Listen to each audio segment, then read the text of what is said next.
স্থানীয় সময় বৃহস্পতিবার New York, Chicago, Los Angeles, Atlanta সহ ৪০টি ব্যস্ততম বিমানবন্দরে ধাপে ধাপে ফ্লাইট কমানোর নির্দেশ দেয় যুক্তরাষ্ট্র ফেডারেল এভিয়েশন সংস্থা। প্রথম ধাপে ৪% ফ্লাইট কমলেও যদি শাটডাউন অব্যাহত থাকে তাহলে আগামী শুক্রবার তা ১০% পৌঁছবে। প্রধান ৪ এয়ারলাইন ডেল্টা, ইউনাইটেড, আমেরিকান ও সাউথ ইস্ট এরই মধ্যেই শত শত ফ্লাইট বাতিল করেছে। শুধু ডেল্টাই শুক্রবার ১৭০টি এবং আমেরিকান এয়ারলাইন দৈনিক ২২০টি ফ্লাইট স্থগিত রাখছে। এতে বিপাকে পড়েছেন লাখো যাত্রী। ফ্লাইট বাতিলের পাশাপাশি যাত্রীদের জন্য বিশেষ ছাড় ঘোষণা করেছে বেশ কয়েকটি কোম্পানি।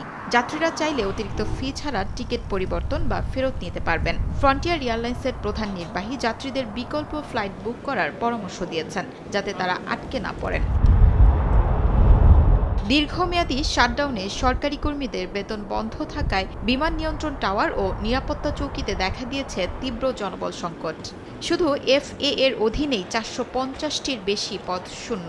নিয়ন্ত্রণ কর্মীরা বেতন না পেয়ে অন্য চাকরির দিকে ঝুঁকছেন বলে জানিয়েছেন national air traffic controllers association. এদিকে বিমান চলাচল নিরাপদ রাখতে ফ্লাইট কমানো হয়েছে বলে জানান এফএএ প্রশাসক ব্রায়ান বেডফোর্ড। আর এটি একদিনের সমস্যা নয় দাবি করে পরিবহন সচিব শন ডাফি বলেন, সারা দেশের জন্য এটি একটি সতর্ক সংকেত। শিউলি রোজা, সময় সংবাদ।